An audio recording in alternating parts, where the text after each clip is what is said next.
भारतीय न्याय संहिता 2023 जब से ये नया कानून आया है, इसे लेकर बहुत चर्चा है, खास तौर पर विधि के छात्रों के बीच। आज हम इसी बीएनएस के एक बहुत ही संवेदनशील और महत्वपूर्ण अध्याय को समझने की कोशिश करेंगे। ये है अध्याय 5, जो महिलाओं और बच्चों के खिलाफ होने वाले अपराधों से जुड़ा है। हाँ, बिल्कुल। और आज हम इसके पहले हिस्से पर यानी यौन अपराधों पर बात करेंगे। देखिए, जब भी कोई नया कानून पुराने कानून की जगह लेता है तो सबसे बड़ा सवाल यही होता है कि बदला क्या है और क्यों बदला गया है। आज हम धारा 63 से शुरू करेंगे, जो बलात्कार की परिभाषा तय करती है, और इसी क्या और क्यों को एक-एक करके समझेंगे। बिल्कुल, एक तरह से हम इस नए कानून की चीर-फाड़ करेंगे। तो चलिए सीधे मुद्दे पर आते हैं। बलात्कार की परिभाषा, धारा 63।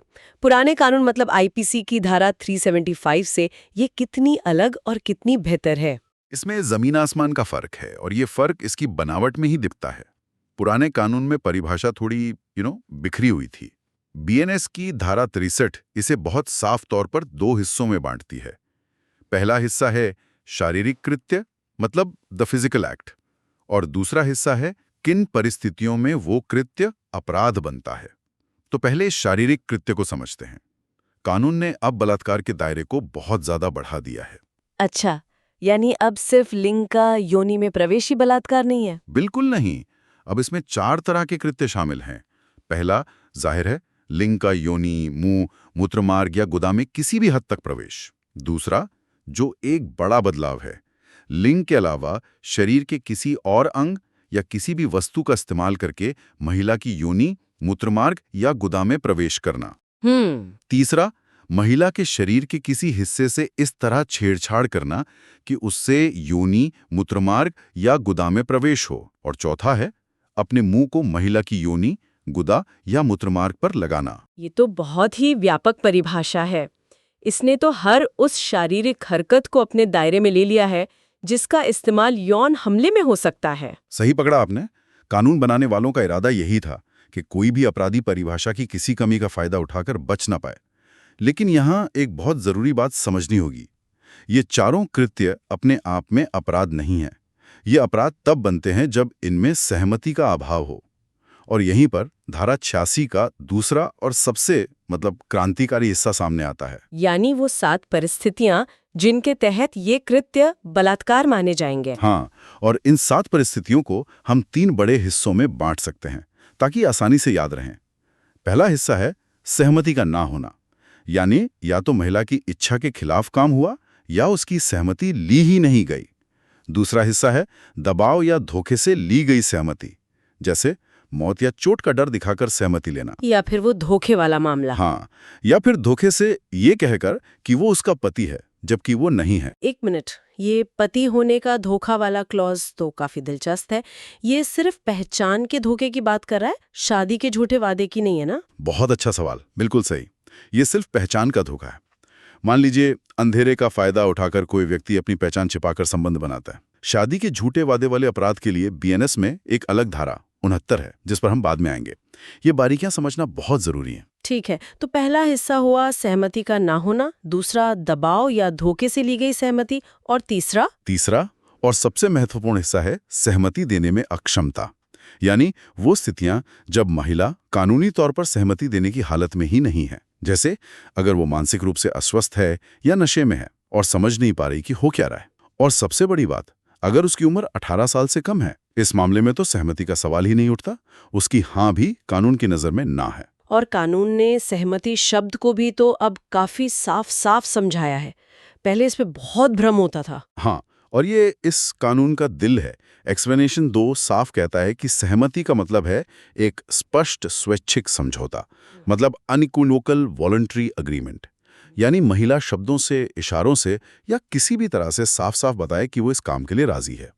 चुप्पी को सहमति नहीं माना जा सकता। और जो सबसे बड़ा बदलाव है वो इसके प्रोविजो में है कि अगर महिला ने शारीरिक रूप से विरोध नहीं किया तो इसका मतलब ये बिल्कुल नहीं है कि उसने सहमति दे दी थी। ये तो गेम चेंजर है। पुराने कानून में बचाव पक्ष की सबसे बड़ी दलील होती थी कि पीड़िता ने संघर्ष क्यों नहीं किया, उसने विरोध क्यों नहीं किया। और अब इस कानून ने उस दलील के दरवाजे ही बंद कर दिए हैं। ये स्वीकार किया गया है कि डर के मारे या सदमे की वजह से कोई व्यक्ति जम सकता है, फ्रीज हो सकता है, विरोध नहीं कर पाता। तो परिभाषा तो एकदम साफ और मजबूत है। हाँ, इसमें दो अपवाद हैं। कोई मेडिकल प्रक्रिया बलात्कार नहीं है, और दूसरा, अगर पत्नी की उम्र 18 साल से ज्यादा है तो पति के साथ यौन संबंध बलात्कार नहीं माना जाएगा। अगर कोई व्यक्ति धारा 63 के तहत दोषी पाया जाता है तो धारा 64 में उसके लिए क्या सजा है? धारा 64 सजा को दो स्तरों पर देखती है। पहला है सामान्य मामला, जिसमें सजा कम से कम 10 साल के कठोर कारावास से शुरू होती है, जो आजीवन कारावास तक जा सकती है, और साथ में जुर्माना भी है। और कठोर कारावास का मतलब सिर्फ जेल में रहना नहीं है ना? नहीं, इसका मतलब है कि दोषी को जेल में सख्त मेहनत वाला काम भी करना पड़ता है। ये साधारण कैद से ज्यादा सख्त सजा है।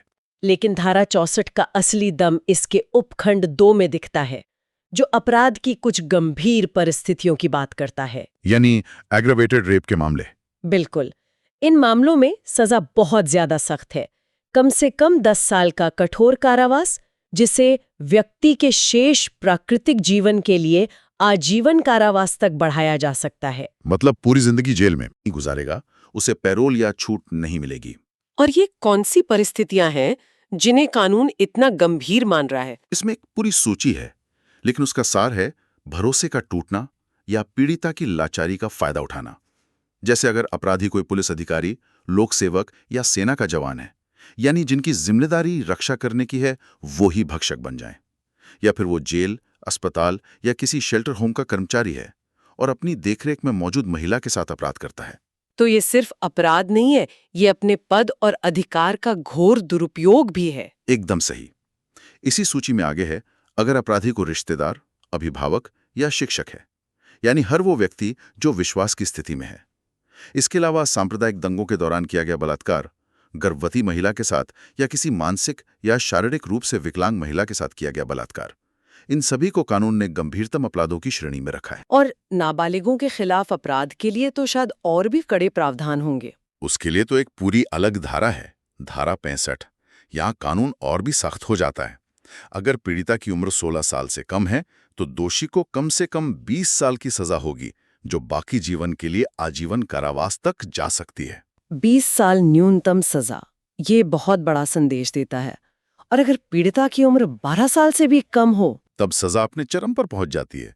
कम से कम 20 साल के कठोर कारावास से लेकर शेष जीवन के लिए आजीवन कारावास या फिर मृत्युदंड। कानून ये साफ कर रहा है कि बच्चों के खिलाफ ऐसे अपराध किसी भी सूरत में बर्दाश्त नहीं किए जाएंगे। और इन मामलों में जुर्माने को लेकर भी एक खास बात है। हाँ, ये एक बहुत ही मानवीय और प्रकृतिशील कदम है। धारा 65 और 66 में ये साफ लिखा है कि जुर्माने की रकम इतनी होगी कि वो पीड़िता के मेडिकल खर्चों और पुनर्वास के लिए काफी हो। और सबसे बड़ी बात, ये पैसा सरकार के खजाने में नहीं जाएगा, बल्कि सीधा पीड़िता को दिया जाएगा। ये न्याय के विचार को सजा से आगे ले जाकर पीड़िता के पुनर्वास तक पहुंचाता है। इसी से जुड़ा एक और सवाल है, अगर बलात्कार के दौरान पीड़िता की मौत हो जाए या वो कोमा जैसी स्थिति में चली जाए, जिसे कानून स्थायी निष्क्रिय अवस्था मतलब पर्सिस्टेंट वेजिटेटिव स्टेट कहता है, तब क्या होगा? उसके लिए धारा 66 है।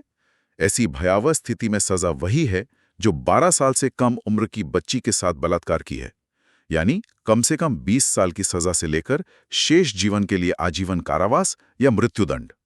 कानून यहाँ अपराध के परिणाम की गंभीरता को देख रहा है। ठीक है, तो यह तो हुई बलात्कार की परिभाषा और उसकी सजा। लेकिन बीएनएस में कुछ और यौन अपराधों का भी जिक्र है जो सीधे सीधे धारा 63 की परिभाषा में नहीं आते, जैसे धारा 67, जो पति पत्नी के बीच एक खास स्थिति को देखती है। हाँ, धारा 67 उन मामलों को संबोधित करती है जहां पति पत्नी कानूनी तौर पर या आपसी सहमति से अलग रह रहे हैं और पति अपनी पत्नी की सहमति के बिना उसके साथ यौन संबंध बनाता है। हालांकि इसे बलात्कार नहीं कहा गया है, लेकिन ये एक दंडनीय अपराध है जिसके लिए 2 से 7 साल तक की सजा और जुर्माना है। इसके बाद धारा 68 है, जो फिर से अधिकार की स्थिति के दुरुपयोग पर आती है। सही। धारा 68 उन लोगों पर लागू होती है जो किसी अधिकार की स्थिति में हैं, जैसे किसी जेल, अस्पताल या शेल्टर होम का मैनेजर, और वो अपनी देखरेख में मौजूद किसी महिला को यौन संबंध बनाने के लिए बहकाता या प्रेरित करता है। यहाँ ध्यान देने वाली बात यह है कि ये कृत्य बलात्कार की श्रेणी में नहीं आता। शायद इसमें जबरदस्ती नहीं है, लेकिन अपने पद का फायदा उठाकर महिला को ऐसे काम के लिए मजबूर किया गया है। इसकी सजा 5 से 10 साल का कठोर कारावास है। और अब आते हैं उस धारा पर जिसकी सबसे ज्यादा चर्चा होती है, शादी का झूठा वादा करके बनाए गए संबंध। धारा 69। हाँ, धारा 69। ये धारा कहती है कि अगर कोई व्यक्ति धोखे से या शादी का ऐसा वादा करके जो वो निभाना ही नहीं चाहता, किसी महिला के साथ यौन संबंध बनाता है तो उसे 10 साल तक की सजा हो सकती है। यहां धोखे शब्द को भी समझाया गया है। इसमें नौकरी या प्रमोशन का झूठा लालच देना या अपनी पहचान जैसे धर्म या जाति छिपाकर शादी करना भी शामिल है। ये धारा काफी विवादों में भी रही है। कई लोगों का तर्क है कि ये दो वयस्कों के बीच के निजी संबंधों में कानून का दखल है। बिल्कुल, और ये एक जायज बहस है। लेकिन कानून का नजरिया ये है कि यहाँ सहमति ही झूठी बुनियाद पर टिकी है। इसे ऐसे समझिए कि सहमति एक कॉन्ट्रैक्ट की तरह है, और अगर आपने वो कॉन्ट्रैक्ट झूठ बोलकर या धोखा देकर साइन करवाया है तो वो कॉन्ट्रैक्ट ही अवैध है। कानून यहाँ टूटे हुए दिल की नहीं बल्कि उस धोखे की सजा दे रहा है जिसके आधार पर सहमति ली गई। ये बहुत ही महत्वपूर्ण अंतर है। अब बात करते हैं एक और घिनौने अपराध की, सामूहिक बलात्कार मतलब गैंग रेप। इसके लिए बीएनएस की धारा 70 क्या कहती है? धारा 70 इस अपराध की गंभीरता को पूरी तरह से समझती है। ये कहती है कि जब एक या एक से ज्यादा लोग मिलकर किसी महिला से बलात्कार करते हैं तो उस समूह का हर एक सदस्य दोषी माना जाएगा। इससे कोई फर्क नहीं पड़ता कि शारीरिक कृत्य सिर्फ एक ने किया या सबने। यह सामूहिक इरादे, कॉमन इंटेंशन के सिद्धांत पर काम करता है। और सजा जाहिर है वो बहुत सख्त होगी। बहुत ज्यादा। न्यूनतम सजा 20 साल का कठोर कारावास है, जो शेष जीवन के लिए आजीवन कारावास तक जा सकती है। और यहां भी जुर्माना सीधा पीड़िता को दिया जाएगा। और अगर सामूहिक बलात्कार की पीड़िता नाबालिग हो यानी 18 साल से कम उम्र की हो, तब कानून कोई रहम नहीं दिखाता। उपखंड 2 के अनुसार ऐसी स्थिति में समूह के हर दोषी को या तो शेष जीवन के लिए आजीवन कारावास की सजा होगी या फिर मृत्युदंड। कोई तीसरा विकल्प नहीं है। और आखिर में उन अपराधियों का क्या जो ये जुर्म बार बार करते हैं, आदतन अपराधी? उनके लिए धारा 71 है। ये धारा उन अपराधियों के लिए और भी सख्त सजा का प्रावधान करती है जिन्हें पहले भी बलात्कार जैसे अपराधों के लिए दोषी ठहराया जा चुका है। इसका मकसद ये है कि जो लोग समाज के लिए लगातार खतरा बने हुए हैं उन्हें लंबे समय तक समाज से दूर रखा जाए। ये एक तरह से 3 स्ट्राइक्स कानून जैसा है। तो आज हमने भारतीय न्याय संहिता के अध्याय 5 के इस हिस्से को काफी गहराई से समझा। बलात्कार की एक बहुत ही व्यापक और स्पष्ट परिभाषा, सहमति का महत्व और अलग-अलग परिस्थितियों के लिए सजा का एक टियर्ड स्ट्रक्चर, जिसमें अपराध जितना गंभीर, सजा उतनी ही सख्त। बिल्कुल, इस कानूनी ढांचे को देखकर एक बात साफ होती है, इसका ध्यान सिर्फ अपराधी को दंड देने पर नहीं है। ये सहमति को केंद्र में रखता है, सत्ता के दुरुपयोग को एक गंभीर अपराध मानता है और पीड़िता के पुनर्वास को न्याय का एक जरूरी हिस्सा समझता है। जुर्माने की राशि सीधे पीड़िता को देने का प्रावधान दिखाता है कि कानून की नज़र में न्याय सिर्फ जेल की सजा नहीं बल्कि पीड़िता को वापस अपने पैरों पर खड़ा होने में मदद करना भी है। इस पूरी चर्चा से मेरे मन में एक सवाल उठ रहा है। हमने देखा कि कानून की किताबें बदल गई हैं, परिभाषाएं बेहतर हो गई हैं और सजाएं सख्त कर दी गई हैं, लेकिन असली चुनौती तो समाज की सोच बदलने की है। तो सोचने वाली बात यह है कि ये मजबूत कानूनी ढांचा जमीनी हकीकत को बदलने और समाज में सहमति की संस्कृति को मजबूत करने में कितना कारगर साबित होगा, और इस कानून को सफल बनाने के लिए हमें अदालतों के बाहर और क्या करने की जरूरत है। तो आज की इस गहन चर्चा में आपका स्वागत है। हमारे सामने है भारतीय न्याय संहिता 2023 का दस्तावेज और आज हम इसके अध्याय 5 के दूसरे भाग का विश्लेषण करेंगे। जी, ये हिस्सा खास तौर पर महिलाओं के विरुद्ध होने वाले अपराधों और विवाह से जुड़े अपराधों पर केंद्रित है। बिल्कुल, और ये समझना बहुत महत्वपूर्ण है कि कानून सिर्फ दंड का प्रावधान नहीं करता, हाँ, बल्कि वो पीड़ितों को सुरक्षा कैसे दी जाए और हाँ, न्याय प्रक्रिया की गरिमा कैसे बनी रहे, इस पर भी ध्यान देता है। सही बात है। तो चलिए इसे थोड़ा और विस्तार से समझते हैं। हम शुरुआत करते हैं उन धाराओं से जो बार बार अपराध करने वालों से जुड़ी हैं। हाँ, धारा 71 से। तो सबसे पहले उन अपराधियों के बारे में बात करते हैं जो बार बार एक ही तरह का अपराध करते हैं। धारा 71 इस बारे में क्या कहती है? देखिए, धारा 71 एक बहुत ही कठोर प्रावधान है। ये कहती है कि अगर कोई व्यक्ति धारा 64, 65, 66 या 70 के तहत दोषी ठहराया जा चुका है, जो कि गंभीर यौन अपराध है। जी बिल्कुल, और वो बाद में फिर से इन्हीं धाराओं में से किसी के तहत दोषी पाया जाता है, तो उसे आजीवन कारावास या फिर मृत्युदंड से दंडित किया जाएगा। आजीवन कारावास का मतलब यहाँ क्या वही है, मतलब 14 साल? नहीं, यहाँ कानून ने इसे साफ किया है। आजीवन कारावास का मतलब है उस व्यक्ति के शेष प्राकृतिक जीवन के लिए कारावास। अच्छा, तो ये तो वाकई बहुत गंभीर है। हाँ, ये बार बार अपराध करने वालों के लिए एक बहुत ही कड़ा संदेश है। समझ गई। अब आते हैं पीड़ितों की पहचान की सुरक्षा पर। ये भी एक बहुत अहम मुद्दा है। धारा 72 इस बारे में क्या कहती है? ये एक बहुत ही महत्वपूर्ण धारा है। धारा 72(1) के अनुसार कोई भी व्यक्ति अगर यौन अपराधों के शिकार का नाम या ऐसी कोई भी जानकारी जिससे उसकी पहचान पता चल सके, हाँ, जिससे पहचान उजागर हो सके, अगर वो उसे छापता है या प्रकाशित करता है तो उसे 2 साल तक की कैद और जुर्माने की सजा हो सकती है। लेकिन क्या इसके कुछ अपवाद भी हैं? मतलब अगर जांच के लिए जरूरी हो तो? जी, कानून ने इसका भी ध्यान रखा है। धारा 72 पार्ट 2 में कुछ अपवाद दिए गए हैं, जैसे कि अगर पुलिस अधिकारी जांच के हित में लिखित आदेश दे। अच्छा। या फिर पीड़ित खुद लिखित में अनुमति दे। और अगर पीड़ित नाबालिग हो या उसकी मृत्यु हो गई हो तब? उस स्थिति में उसके जो सबसे करीबी रिश्तेदार हैं वो लिखित अनुमति दे सकते हैं, पर यह अनुमति सिर्फ किसी मान्यता प्राप्त कल्याण संस्थान या संगठन को ही दी जा सकती है। ठीक है। और अदालती कार्यवाही के बारे में क्या मीडिया उसे रिपोर्ट कर सकता है? यहाँ पे धारा 73 लागू होती है। इसके अनुसार धारा 72 में बताए गए अपराधों से जुड़ी किसी भी अदालती कार्यवाही के बारे में कोर्ट की पूर्व अनुमति के बिना कुछ भी छापना या प्रकाशित करना अपराध है। और सजा वही है, 2 साल तक की कैद और जुर्माना। अच्छा। हाँ, लेकिन इसमें एक बात और है।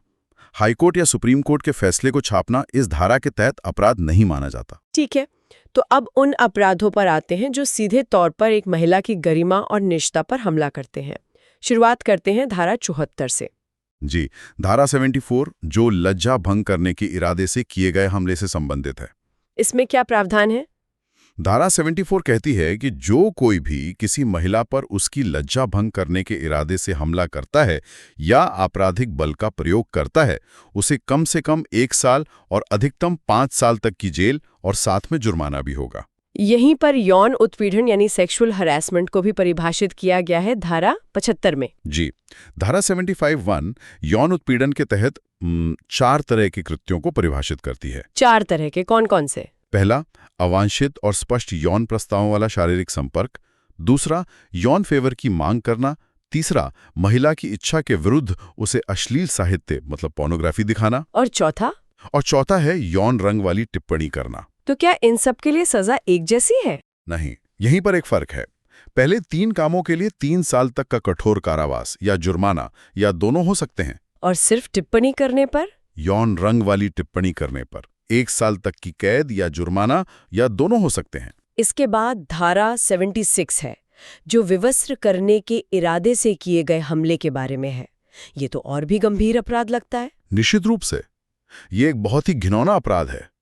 धारा 76 के तहत किसी महिला को विवस्त्र करने या उसे नग्न होने के लिए मजबूर करने के इरादे से हमला करने पर कम से कम 3 साल और अधिकतम 7 साल तक की कैद और जुर्माना हो सकता है। आजकल तो टेक्नोलॉजी के दुरुपयोग से जुड़े अपराध भी बहुत बढ़ रहे हैं, जैसे कि वॉयरिज्म, मतलब ताक झांक करना। धारा 77 इसे कैसे परिभाषित करती है? धारा 77 आज के समय के लिए बहुत जरूरी है। इसके अनुसार जब कोई व्यक्ति किसी महिला को ऐसे निजी काम में लिप्त देखता है, जैसे बाथरूम में या कपड़े बदलते समय, हाँ बिल्कुल, जहां उसे एकांत की, प्राइवेसी की उम्मीद होती है और वो वहां उसकी तस्वीर लेता है या उसे देखता है, तो ये वॉयरिज्म का अपराध है। और सिर्फ देखना या तस्वीर लेना ही नहीं, उसे फैलाना भी। जी, उस तस्वीर को प्रसारित करना भी इसी अपराध का हिस्सा है। इसमें पहली बार और दूसरी बार अपराध करने पर सजा में भी फर्क है शायद? हाँ, पहली बार दोषी पाए जाने पर 1 से 3 साल की कैद और जुर्माना है, और अगर वही व्यक्ति दोबारा ये अपराध करता है तो 3 से 7 साल की कैद और जुर्माना होगा। इसमें एक बात और है कि अगर पीड़ित ने तस्वीर लेने की सहमति दी थी लेकिन उसे फैलाने की नहीं, तो भी उसका प्रसारण एक अपराध माना जाएगा। बिल्कुल, और ये इस कानून का सबसे मजबूत पहलू है। सहमति बहुत विशिष्ट होती है। तस्वीर खिंचवाने की सहमति, उसे इंटरनेट पर डालने की सहमति नहीं बन जाती। सही बात है। और पीछा करना यानी स्टॉकिंग, धारा 78 में इसके बारे में क्या है? धारा 78 के तहत स्टॉकिंग के 2 रूप बताए गए हैं। पहला तो है किसी महिला के मना करने के बावजूद बार बार उसका पीछा करना या उससे संपर्क करने की कोशिश करना। ये तो फिजिकल स्टॉकिंग हो गई। हाँ, और दूसरा है साइबर स्टॉकिंग, मतलब इंटरनेट, ईमेल या किसी और इलेक्ट्रॉनिक माध्यम से महिला की गतिविधियों पर नजर रखना। और इसमें सजा? पहली बार दोषी पाए जाने पर 3 साल तक की कैद और जुर्माना, और दूसरी बार दोषी पाए जाने पर 5 साल तक की कैद और जुर्माना हो सकता है। अच्छा, धारा 79 भी लज्जा के अपमान से जुड़ी है। ये धारा 44 से कैसे अलग है? ये एक बहुत अच्छा सवाल है। धारा 44 में, जैसा हमने बात की, शारीरिक संपर्क या बल का प्रयोग शामिल है। हाँ। जबकि धारा 79 में किसी महिला की लज्जा का अपमान करने के इरादे से कोई शब्द कहना, कोई आवाज करना, इशारा करना या कोई वस्तु दिखाना शामिल है। इसमें शारीरिक संपर्क नहीं है। तो ये मुख्य रूप से बिना छुए किए गए कामों पर केंद्रित है। जी बिल्कुल। इसके लिए 3 साल तक का साधारण कारावास और जुर्माना है। चलिए, अब विवाह से संबंधित अपराधों पर आते हैं। इसमें सबसे गंभीर अपराध दहेज मृत्यु है। धारा 80 इसे कैसे परिभाषित करती है? धारा 80 के अनुसार अगर किसी महिला की मृत्यु शादी के 7 साल के अंदर जलने से, शारीरिक चोट से या किसी भी असामान्य परिस्थिति में होती है। 7 साल के अंदर। हाँ, ये समय सीमा बहुत जरूरी है। और अगर ये भी साबित हो जाता है कि मृत्यु से ठीक पहले उसे दहेज की मांग के लिए पति या उसके रिश्तेदारों ने मतलब उसके साथ क्रूरता की थी या उसे परेशान किया था, तो इसे दहेज मृत्यु माना जाएगा। और इसकी सजा? इसकी सजा कम से कम 7 साल है, जो आजीवन कारावास तक हो सकती है। कुछ मामले धोखे से विवाह करने या साथ रहने से भी जुड़े होते हैं। जी, धारा 81 इसी से संबंधित है। अगर कोई पुरुष धोखे से किसी महिला को ये विश्वास दिलाता है कि वो उसकी कानूनी रूप से विवाहित पत्नी है और इसी विश्वास के तहत उसके साथ रहता है या यौन संबंध बनाता है, तो ये भी एक अपराध है। हाँ, और इसके लिए 10 साल तक की कैद और जुर्माने की सजा हो सकती है। और द्विविवाह यानी बिगिमी के बारे में क्या प्रावधान है? ये धारा 82 में है। अगर कोई व्यक्ति पति या पत्नी के जीवित रहते हुए दूसरी शादी करता है जो इस वजह से अमान्य है, तो उसे 7 साल तक की कैद और जुर्माना हो सकता है। और अगर ये शादी पहली शादी की बात छुपाकर की गई हो, तो सजा और बढ़ जाती है। तब सजा 10 साल तक हो सकती है। ठीक है। हाँ, लेकिन इसके कुछ अपवाद भी हैं। जैसे कि अगर पहली शादी अदालत द्वारा शून्य घोषित कर दी गई हो या पति या पत्नी 7 साल से लापता हो। पति या रिश्तेदारों द्वारा की जाने वाली क्रूरता के बारे में भी विशिष्ट धाराएं हैं। हाँ, धारा 85। इसके अनुसार अगर पति या पति का कोई रिश्तेदार महिला के साथ क्रूरता करता है तो उसे 3 साल तक की कैद और जुर्माना हो सकता है। और क्रूरता को कैसे परिभाषित किया गया है? वो धारा 86 में बताया गया है। इसके 2 पहलू हैं। पहला, ऐसा जानबूझकर किया गया कोई काम जो महिला को आत्महत्या के लिए उकसाए या उसके जीवन या स्वास्थ्य को गंभीर चोट पहुंचाए। मानसिक स्वास्थ्य भी इसमें शामिल है। जी, मानसिक और शारीरिक दोनों। और दूसरा पहलू है किसी संपत्ति या मूल्यवान सुरक्षा की गैरकानूनी मांग को पूरा करने के लिए महिला का उत्पीड़न। आखिर में विवाह के लिए मजबूर करने के इरादे से अपहरण, इसके बारे में धारा 87 क्या कहती है? धारा 87 के अनुसार जो कोई किसी महिला का अपहरण इस इरादे से करता है कि उसे उसकी इच्छा के विरुद्ध शादी के लिए मजबूर किया जाएगा या अवैध संभोग के लिए मजबूर किया जाएगा, उसे 10 साल तक की कैद और जुर्माना हो सकता है। तो आज की इस चर्चा में हमने भारतीय न्याय संहिता के तहत महिलाओं और विवाह से संबंधित कई महत्वपूर्ण अपराधों और उनके दंडों को समझा। जी, हमने देखा कि कानून कैसे शारीरिक हमलों से लेकर मानसिक क्रूरता, डिजिटल अपराधों और विवाह की संस्था के भीतर होने वाले अपराधों तक को संबोधित करता है। और ये स्पष्ट है कि ये कानून केवल दंडात्मक नहीं है, ये निवारक और सुरक्षात्मक भी हैं। हाँ, वे पीड़ितों की गरिमा की रक्षा करने और समाज में एक सुरक्षित वातावरण बनाने का प्रयास करते हैं। बिल्कुल। इस चर्चा को समाप्त करते हुए हम अपने श्रोताओं के लिए एक विचार छोड़ना चाहेंगे। विचार ये है, कानून तो बना दिए गए हैं, लेकिन समाज में वास्तविक परिवर्तन लाने के लिए इन कानूनों के इफेक्टिव इम्प्लीमेंटेशन, मतलब इफेक्टिव कार्यान्वयन और सामाजिक मानसिकता में बदलाव के बीच क्या संबंध है? बहुत अच्छा सवाल है। एक कानून के छात्र और भविष्य की न्याय प्रणाली के हिस्से के रूप में इस पर विचार करना बहुत ही महत्वपूर्ण है। नमस्कार और भारतीय न्याय संहिता 2023 पर हमारी इस गहन चर्चा में आपका स्वागत है। आज हम बीएनएस के अध्याय 5 के एक बहुत ही संवेदनशील और महत्वपूर्ण हिस्से पर बात करने वाले हैं। हम उन अपराधों पर ध्यान केंद्रित करेंगे जो गर्भपात और खास तौर पर बच्चों से जुड़े हैं। ये ऐसे कानूनी प्रावधान हैं जिन्हें समझना किसी भी विधि के छात्र के लिए सिर्फ अकादमिक रूप से ही नहीं बल्कि एक सामाजिक नजरिए से भी बहुत जरूरी है। बिल्कुल, ये वो धाराएं हैं जहां कानून समाज के सबसे कमजोर लोगों की सुरक्षा के लिए खड़ा होता है, मतलब अजन्मे बच्चे और छोटे बच्चे। आज हम धारा 88 से शुरू करेंगे और धारा 99 तक के प्रावधानों को एक एक करके समझेंगे। चलिए इस महत्वपूर्ण कानूनी सफर की शुरुआत करते हैं। बहुत बढ़िया। तो चलिए सबसे पहले गर्भपात से जुड़े अपराधों को समझते हैं। धारा 88 ये गर्भपात कराने के बारे में क्या कहती है? तो धारा 88 एक तरह से इस विषय की नींव रखती है। ये कहती है कि जो कोई भी स्वेच्छा से मतलब जानबूझकर किसी गर्भवती महिला का गर्भपात कराता है उसे दंडित किया जाएगा। लेकिन इसका एक बहुत महत्वपूर्ण अपवाद है। अच्छा, वो क्या है? अगर गर्भपात महिला की जान बचाने के नेक इरादे से किया गया हो, जिसे हम गुड फेथ कहते हैं, तो फिर वो अपराध नहीं है। तो कानून महिला के जीवन को प्राथमिकता देता है और अगर कोई दोषी पाया जाए तो सजा क्या है? सजा के 2 स्तर हैं। देखिए, सामान्य स्थिति में तो 3 साल तक की कैद या जुर्माना या दोनों हो सकते हैं। लेकिन अगर महिला स्पंदन गर्भा है। स्पंदन गर्भा, ये शब्द थोड़ा, इसका क्या मतलब हुआ? हाँ, ये एक पुराना कानूनी शब्द है। अंग्रेजी में इसे क्विक विथ चाइल्ड कहते हैं। अच्छा। इसका सीधा सा मतलब है कि गर्भ में बच्चे की हलचल महसूस होने लगी है। वो एक जीवित अस्तित्व का एहसास दे रहा है। उस स्थिति में कानून इसे ज्यादा गंभीर मानता है। सजा सीधे 7 साल तक की कैद और जुर्माना हो जाती है। समझ गई।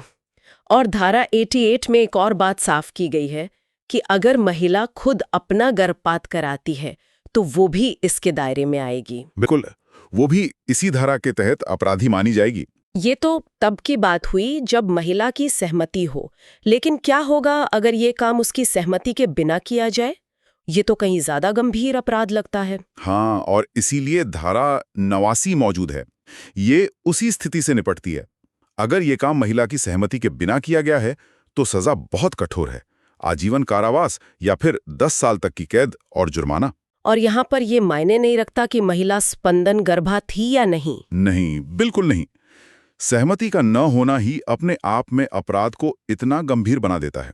अब उस भयानक स्थिति के बारे में बात करते हैं जहां गर्भपात कराने की कोशिश में महिला की मृत्यु हो जाती है। इसके लिए क्या प्रावधान है? ये धारा 90 में दिया गया है। इसकी उपधारा 1 कहती है कि अगर कोई गर्भपात कराने के इरादे से कोई ऐसा काम करता है जिससे महिला की मृत्यु हो जाए तो उसे 10 साल तक की कैद और जुर्माने की सजा होगी। इरादा मारने का नहीं था, सिर्फ गर्भपात का था, पर नतीजा मौत हुआ। बिल्कुल। और उपधारा 2 इसे और भी गंभीर बना देती है। अगर यही काम महिला की सहमति के बिना किया गया था तो सजा या तो आजीवन कारावास होगी या फिर जो उपधारा 1 में बताई गई है वो होगी। इसका स्पष्टीकरण भी बहुत महत्वपूर्ण लगता है। हाँ, वो कहता है कि इस अपराध के लिए ये साबित करना जरूरी नहीं है कि अपराधी को पता था कि उसके काम से मौत हो सकती है। इरादा गर्भपात का था, बस इतना ही काफी है। कानून में ये बहुत ही सूक्ष्म अंतर है। अच्छा, अब धारा 91 की बात करते हैं, जो बच्चे को जीवित पैदा होने से रोकने के बारे में है। ये गर्भपात से अलग कैसे है? सही। और अगर उस काम से ऐसा हो जाता है तो ये एक अपराध है जिसकी सजा 10 साल तक की कैद, जुर्माना या दोनों हो सकती है। यहां भी मां की जान बचाने वाला गुड फेथ का अपवाद लागू होता है। और धारा 92, इसकी भाषा थोड़ी जटिल है। ये आपराधिक मानववध से कैसे जुड़ी है, इसे जरा आसान शब्दों में समझाइए। जरूर। धारा 92 एक थोड़ी पेचीदा स्थिति को संबोधित करती है। मान लीजिए किसी व्यक्ति ने एक ऐसा काम किया जिससे अगर गर्भवती महिला की मौत हो जाती तो वो आपराधिक मानववध मतलब कल्पेबल होमिसाइड का दोषी होता। लेकिन उस काम से महिला तो नहीं मरी, वो सिर्फ घायल हुई, पर उसके गर्भ में पल रही स्पंदन गर्भा अजन्मे बच्चे की मृत्यु हो गई। ओ, समझी। तो काम का असर मां की जगह बच्चे पर हुआ। बिल्कुल। ऐसी स्थिति में वो व्यक्ति इस धारा के तहत दोषी होगा। इसकी सजा 10 साल तक की कैद और जुर्माना है। ठीक है, तो ये अजन्मे बच्चों की सुरक्षा से जुड़े प्रावधान थे। अब यहाँ से आगे बढ़कर हम बच्चों के खिलाफ होने वाले अपराधों पर आते हैं। चलिए धारा 93 से शुरुआत करते हैं, जो बच्चों को छोड़ देने के बारे में है। हाँ, धारा 93 उन माता-पिता या देखभाल करने वाले लोगों पर लागू होती है जो अपने 12 साल से कम उम्र के बच्चे को पूरी तरह से त्यागने के इरादे से, वो छोड़ देने के इरादे से कहीं भी असहाय छोड़ देते हैं। यहाँ उम्र की सीमा 12 साल है और इरादा पूरी तरह त्यागने का होना चाहिए। बिल्कुल, ये दोनों इस अपराध के मुख्य तत्व हैं और सजा है 7 साल तक की कैद या जुर्माना या दोनों। लेकिन इसका स्पष्टीकरण बहुत जरूरी है। वो कहता है कि अगर इस वजह से बच्चे की मौत हो जाती है तो फिर उस पर हत्या या मानववध का मुकदमा भी चल सकता है। एकदम सही, ये धारा उसे हत्या या आपराधिक मानववध के आरोप से नहीं बचाएगी। ठीक है, अब जन्म को छुपाने के बारे में क्या? धारा 94 किस बारे में है?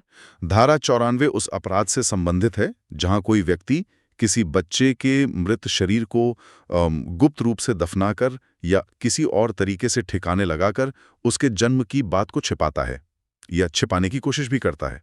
इसमें ये बात मायने नहीं रखती कि बच्चे की मौत कब हुई। नहीं, मौत जन्म से पहले, दौरान या बाद में कभी भी हुई हो। यहां मुख्य अपराध जन्म के तथ्य को छिपाना है। इसकी सजा 2 साल तक की कैद या जुर्माना या दोनों है। अब बच्चों को अपराध में इस्तेमाल करने के गंभीर मुद्दे पर आते हैं। धारा 95 इसके बारे में क्या कहती है? धारा 95 एक बहुत ही महत्वपूर्ण प्रावधान है। ये किसी भी बच्चे को अपराध करने के लिए काम पर रखना, नियुक्त करना या किसी भी तरह से इस्तेमाल करने को दंडित करती है। सजा कम से कम 3 साल और अधिकतम 10 साल तक की कैद है और जुर्माना भी है। पर इस धारा की सबसे खास बात क्या है? सबसे खास बात यह है कि अगर बच्चे ने वो अपराध कर दिया तो उस बच्चे को काम पर रखने वाले को वही सजा मिलेगी जो उस अपराध के लिए तय है, मानो उसने वो अपराध खुद किया हो। अरे वाह! तो अगर किसी ने बच्चे से चोरी करवाई तो उसे चोरी की सजा मिलेगी? बिल्कुल, ये एक तरह का लीगल फिक्शन है जहां कानून ये मानता है कि असली अपराधी वो बच्चा नहीं बल्कि वो वयस्क है जो उसकी मासूमियत का फायदा उठा रहा है। और इसका स्पष्टीकरण यौन शोषण या पोर्नोग्राफी के लिए बच्चे के इस्तेमाल को भी इसमें शामिल करता है। ये तो बच्चों को ढाल की तरह इस्तेमाल करने वालों के लिए बहुत कड़ा संदेश है। अब धारा 96 बच्चे की खरीद फरोख्त या प्रोक्योरेशन ऑफ चाइल्ड को कैसे परिभाषित करती है? इसका मतलब है किसी बच्चे को किसी भी माध्यम से किसी जगह जाने या कोई ऐसा काम करने के लिए उकसाना, इस इरादे से कि उसे किसी दूसरे व्यक्ति के साथ अवैध संभोग के लिए मजबूर किया जाएगा या बहकाया जाएगा। इसकी सजा 10 साल तक की कैद और जुर्माना है। अपहरण से जुड़ी भी एक खास धारा है, धारा 97। ये बहुत विशिष्ट है। ये सिर्फ तब लागू होती है जब 10 साल से कम उम्र के बच्चे का अपहरण या व्यापारण इस इरादे से किया जाए कि बेईमानी से बच्चे के पास से कोई चल संपत्ति जैसे कि कोई गहना या पैसे ले लिए जाएं। सजा 7 साल तक की कैद और जुर्माना है। अंत में धारा 98 और 99 है जो वेश्यावृत्ति के लिए बच्चों को बेचने और खरीदने से संबंधित है। ये एक दूसरे से कैसे जुड़ी हैं? ये एक ही सिक्के के 2 पहलू हैं। धारा 98 बेचने वाले को अपराध मानती है। ये कहती है कि किसी बच्चे को इस इरादे से बेचना, किराए पर देना या किसी भी तरह से किसी और को सौंपना कि उसे वेश्यावृत्ति, अवैध संभोग या किसी और गैरकानूनी काम के लिए इस्तेमाल किया जाएगा, एक अपराध है। सजा 10 साल तक की कैद और जुर्माना है। इसमें इरादे को साबित करना तो बहुत मुश्किल होता होगा। इसी मुश्किल को हल करने के लिए कानून ने एक बहुत मजबूत अनुमान, एक प्रिजम्पशन बनाया है। इसका स्पष्टीकरण कहता है कि अगर 18 साल से कम उम्र की किसी लड़की को किसी वेश्या या वेश्यालय चलाने वाले को बेचा जाता है तो जब तक वो उल्टा साबित ना कर दे, कानून यही मानेगा कि उसे वेश्यावृत्ति के लिए ही बेचा गया है। मतलब सबूत का भार आरोपी पर है। ये तो बहुत बड़ा कदम है। अब खरीदने वाले की बात करते हैं, यानी धारा 99। हाँ, धारा 99 उसी इरादे से किसी बच्चे को खरीदने, किराए पर लेने या अपने कब्जे में लेने को अपराध बनाती है। लेकिन यहाँ कानून खरीदने को बेचने से भी ज्यादा गंभीर अपराध मानता है। ज्यादा गंभीर? ऐसा क्यों? मुझे तो लगता था कि बेचने वाला ज्यादा बड़ा अपराधी है। ये एक बेहतरीन सवाल है। शायद इसके पीछे तर्क ये है कि खरीदार ही इस घिनौने बाजार को जिंदा रखता है। अगर मांग ही खत्म कर दी जाए तो सप्लाई अपने आप कम हो जाएगी। इसीलिए यहाँ सजा ज्यादा सख्त है, कम से कम 7 साल और अधिकतम 14 साल तक की कैद और जुर्माना। यानी कानून अपराध की जड़ पर हमला कर रहा है। बिल्कुल। और यहाँ भी बेचने वाली कानून की तरह ही वही अनुमान लागू होता है। अगर कोई वेश्या या वेश्यालय चलाने वाला 18 साल से कम की लड़की को अपने कब्जे में लेता है तो उसे ही साबित करना होगा कि उसका इरादा वेश्यावृत्ति का नहीं था। तो आज हमने भारतीय न्याय संहिता के तहत गर्भपात और बच्चों के खिलाफ अपराधों से संबंधित कानूनी ढांचे की एक विस्तृत पड़ताल की। हमने देखा कि कानून अजन्मे बच्चों से लेकर छोटे बच्चों तक को अलग अलग तरह के शोषण और नुकसान से बचाने के लिए कितने विशिष्ट प्रावधान करता है। और अंत में सभी विधि के छात्रों के लिए एक विचार। ये कानून सिर्फ दंडात्मक प्रावधान नहीं है, ये समाज के सबसे कमजोर सदस्यों की सुरक्षा के प्रति राज्य की प्रतिबद्धता को दिखाते हैं। एक भावी वकील के रूप में ये सोचना जरूरी है कि इन कानूनों का प्रभावी कार्यान्वयन कैसे सुनिश्चित किया जा सकता है और समाज में ऐसे अपराधों को रोकने के लिए निवारक उपाय क्या हो सकते हैं। कानून की किताबों से परे इन सवालों पर विचार करना ही एक जागरूक कानूनी पेशावर बनने की दिशा में पहला कदम है।